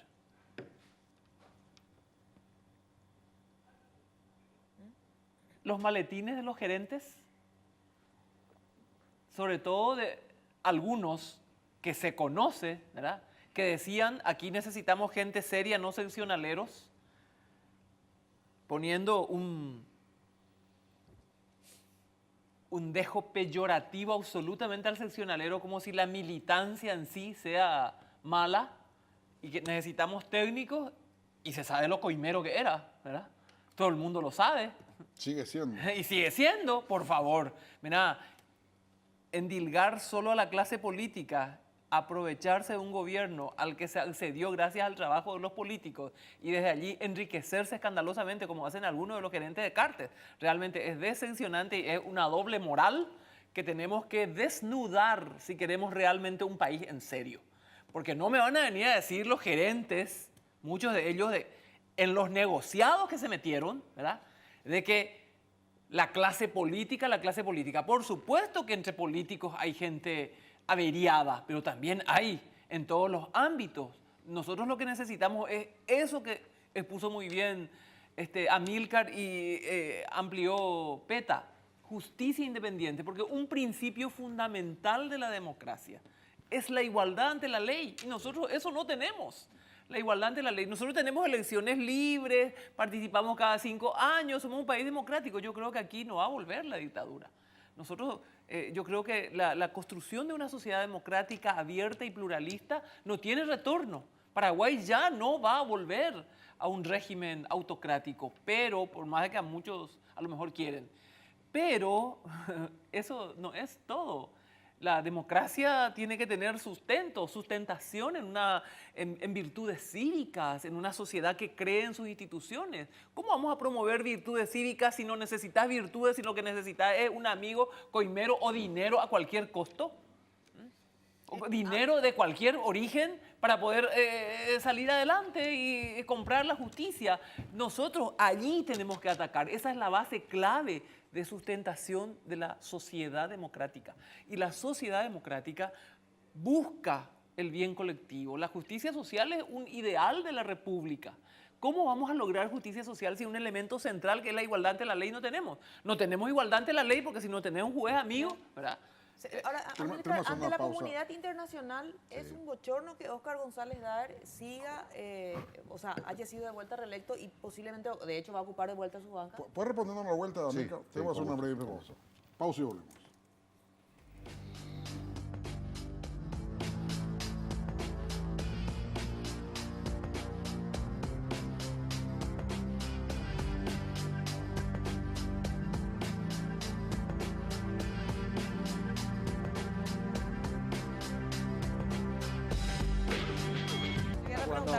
Bueno, señores, tenemos 2 minutos más a cada uno. Amílcar. Breve. La pregunta para la comunidad internacional, ¿es un bochorno que González Daer vuelva a ser senador? Y mira, yo creo que la comunidad internacional, no nos engañemos, tiene la misma lectura que tenemos acá adentro. Ellos saben perfectamente lo que pasa a través de sus analistas, a través de los embajadores que están acá. Tienen, a veces cuando uno se reúne en esos ámbitos, uno ve que la lectura que tienen de la realidad nacional es casi hasta mejor que la que tenemos nosotros. Saben, no vamos a engañar al mundo. Ellos saben perfectamente lo que está pasando. Yo creo que los países son procesos de evolución, diría evolución cultural. La cultura es lo que define todos estos fenómenos, cómo es la política, cómo es la economía. Y Paraguay, como te decía, ha cerrado una etapa que vino del 2003, digamos, hasta el 2017, donde el principal desafío era ordenar la economía. Hay que recordar que Nicanor recibe una economía con un default selectivo, con una evasión masiva de impuestos. A partir de ahí se hace una reforma impositiva, se hace un manejo ya más ordenado de la economía. En general, esa etapa creo que está concluida. Hoy nadie pone en duda de que en Paraguay hay un cierto consenso acerca de la necesidad del manejo macroeconómico responsable, ordenado, manejado por profesionales con cierto blindaje a esas instituciones económicas. Ahora bien, las tareas que vienen de aquí en adelante, si el Paraguay quiere seguir avanzando, son más complejas. Las tareas en esta etapa anterior eran más simples porque tenían que ver con... Para eso Amílcar necesita que el Estado tenga más recursos y para eso necesita ampliar su base impositiva. ¿Cómo vamos a hacer saltos si no tenemos? Sí, pero decía, las tareas en esta etapa anterior eran más simples porque consistía básicamente en ordenar la casa y lo hicimos bien. Hoy Paraguay es reconocido internacionalmente por ser uno de los países más ordenados en términos macro, pero tiene ese talón de Aquiles que es la debilidad institucional. Por eso a mí me da satisfacción de que por lo menos de las declaraciones del presidente electo y también de sus, digamos, personas cercanas, siempre mencionan el tema de debilidad institucional, porque creo que ese y ningún otro es el principal, digamos, defecto que tiene Paraguay y por ende la principal tarea a encarar. Paraguay va a tener que responder en este quinquenio si es un país, una sociedad capaz de desarrollar y sostener instituciones independientes que son propias de un sistema republicano, Claro. o directamente que fracasa en esa gestión y seguiremos siendo un país, en términos futbolísticos, de segunda división, que tiene todo el potencial, pero que bueno, que es incapaz de Clasificar. ponerse de acuerdo, decir, señores, un país tiene que tener un árbitro, porque también la política se sale de su cauce cuando no hay árbitro, eso lo hemos visto. Esa inestabilidad política que mencionan las calificadoras significa que la política, que es una actividad que debería enmarcarse dentro de cierto marco, las leyes, la Constitución, es una política en la cual todo vale porque no hay árbitro. Entonces, todo está sobre la mesa, desde la violación de la Constitución, el atropello a las leyes, hay pedidos que ha hecho el Congreso en los eventos del 31M a la Corte que no han sido respondidos, ¿verdad? Un árbitro ausente. Entonces, un país sin árbitro, ausente en muchos casos o inclusive vendido en otros, es un país que no tiene futuro. Es un país donde la economía más o menos puede funcionar de alguna manera, aquellos que saben navegar esas aguas, pero que la proyección a largo plazo importante no la tiene. Entonces seguiremos siendo un país de segunda si es que no pasamos esa prueba que viene ahora. Es muy claro lo que señala Amílcar y de hecho ese ha sido un puntal dentro de la campaña de Marito. Él habló siempre de dejar un legado de un país institucionalizado, ¿verdad? Es nomás demasiado fácil después de retroceder, ¿verdad? Se sabe que a veces hay intentos, se avanza, pero luego se retrocede. Pero nosotros tenemos que tener el acompañamiento de toda la ciudadanía y en ese sentido el tema del cambio cultural. Y yo echo de menos un aspecto, echo de menos el papel de las universidades, la clase intelectual paraguaya. Necesitamos que esa clase tenga una mayor preponderancia y necesitamos que las universidades, y cuando hablo de universidades sobre todo me refiero a la Universidad Nacional de Asunción y la Universidad Católica, necesitamos que sean voces, que se escuchen, que ellos hablen de los temas relevantes, que sean como una autoridad moral e intelectual que analiza los problemas de la sociedad sin ningún tipo de complejo. Pero para eso también necesitamos eso mismo que decimos, institucionalidad. Necesitamos independencia, rectores, ¿verdad?, con coraje, que entiendan el fundamento de la educación superior y que formemos a esa clase intelectual, porque por ahí tenemos una omisión clave que hace que no podamos nunca salir de esta situación en la que estamos como un gato que persigue su cola, ¿verdad? Nosotros hace mucho estamos en toda nuestra transición, no hemos sido capaces de construir. Es más, las instituciones que se construyeron con nuestra nueva Constitución, con nuestra Constitución del 92, que ya no es nueva, son instituciones muy formidables. Díganme si no es buena la idea de un consejo de la magistratura. Díganme si no es buena la idea de un jurado de enjuiciamiento de magistrados. La idea sobre la que se construye esa institucionalidad para la justicia es fantástica, pero hoy está destruida, son absolutamente desfachadas, están totalmente minadas, ¿verdad? Los audios han revelado cómo se maneja, ¿verdad? Y ¿dónde están los intelectuales? ¿Cómo se someten? Yo les decía hace poco en un evento sobre educación superior, preparando el evento de Córdoba, de los 100 años de Córdoba, ¿dónde se forman los abogados? ¿Dónde se forman? ¿Quién se preocupa de su formación ética? Y en ese sentido, pregunté a los rectores, ¿cuántas horas de ética dan? De ontología. Comparé el programa de la... bueno, a lo mejor no vale mi comparación porque es un salto muy grande, pero ¿por qué no va a valer el programa curricular de la Escuela de Derecho de la Universidad de Harvard, una de las escuelas más prestigiosas del mundo, y la Escuela de Derecho?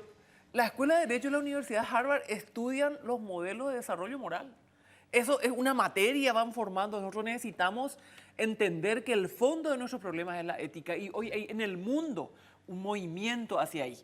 El Parlamento abierto, el gobierno abierto, toda esta historia de rendición de cuentas, de búsqueda de probidad y de ética en la gestión pública, es un camino hacia donde van las sociedades que se han superado. Si nosotros no entendemos eso y creemos que chapoteando en la corrupción, en la falta de ética, en el manejo discrecional de las instituciones, ¿vamos a salir adelante o no vamos a salir adelante? Y ese es el desafío. Confío en Marito. Confío en Marito, yo sé que él va a hacer mucho en ese aspecto. En derecho estudiamos deontología. Sí, de ontología jurídica. ¿Qué es eso? Pero no sirve. No, es solo eso, pero es no mucho más, tiene que ser ética. Escúchame, no solamente ética. No solo- Necesitamos hombres y mujeres valientes, con coraje, patriotas. Vos escuchás, hay que ser patriotas. Anímense y cambien su chip. Me dicen que para que mejore la justicia hay que cambiar esto. ¿Qué va a hacer? No es cierto. La Constitución es buena. ¿Qué querés que te diga? ¿Qué funciones tiene que cumplir el Ministerio Público? Meterle preso a la gente que roba. No le metió nunca Al nada. ministro que está procesado tiene que ir preso. La gente tiene hambre. Hambre de ver un ministro adentro que tocó el dinero y no se burle más. Entonces va a comenzar a creer en las instituciones y él mismo va a decir, yo me sujeto a la ley. Cuando hay discriminación, cuando yo soy selectivo, a este sí le mando adentro y a este no, eso la gente reacciona mal.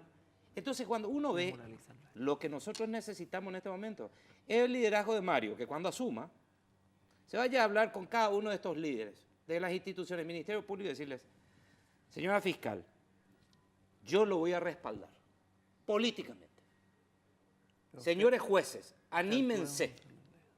Pero también ustedes, jueces y fiscales, dejen de ir al pasillo del Congreso. Pero la fiscal general ya demostró su debilidad. Está bien, pero tenemos que darle más Bueno, pues ya oportunidades. demostró. Pero démosle oportunidad con un nuevo presidente. Entonces, ¿qué pasa? Si yo me encuentro con alguien vinculado al poder, que tiene que ir preso, que sean patriotas, hoy la sociedad está preparada y expectante para respaldar.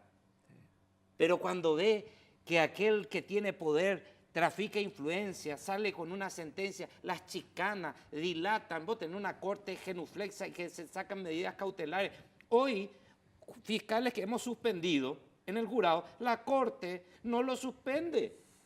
Es decir, se van a hacer el lobby que antes hacían en el jurado enjuiciamiento con González Dávila, se van allá y le dicen, no me suspendan, planteo una acción de, se tienen que ir a su casa por mal desempeño de funciones y necesitamos una corte que articule con estas instituciones que están funcionando, que aplique esto y tenga una línea de un presidente de la República que diga tolerancia cero, yo quiero hacer distintas las cosas. Si no se hace eso, pasarán 5 años y Eduardo, seremos lastimosamente estamos un Ya minuto pasamos atrasado. un minuto ya. Estamos atrasados. Pero una cosa nomás te iba a decir. Esa corte es tan mala que ustedes están sacando uno de sus miembros para convertirlo en presidente de la República. Vaya paradoja. La corte tan criticada por la clase política, de esa corte va a salir el futuro presidente de la República. O sea, pero Horacio Cartes... hay una incoherencia también ahí. No hay incoherencia. Hay una incoherencia. Es una elección que hace... Entonces la corte es buenísima. Pero es una elección que hace Horacio Cartes. Es una elección que Pero el hace... Senado va a aprobar. Vos vas a votar por ella. Yo Vos voy a vas a dar- votar a un miembro de ese corte. Exacto. Bueno, lastimosamente se acabó el tiempo. Pero yo te voy a decir una cosa, esto que decimos, lo que tenemos que entender la clase Ya es que es un lastimosamente nos movimiento están pidiendo para- hacia adelante. No, discúlpame, Sí. Blanca, Porque discúlpame. nos queremos cortar, van a cortar de golpe. Gracias, amigo. Gracias, Muchas Germán, un placer. Gracias, Gracias, Eduardo. gracias. Muchas gracias. Que Marcelo Odebrecht y Lula estén presos es un grito de independencia. Un gran avance. Nos vamos, Patricia. Nos vamos hasta el próximo domingo puntualmente a las 21 horas. Si Dios quiere, nos encontramos en 8 días más.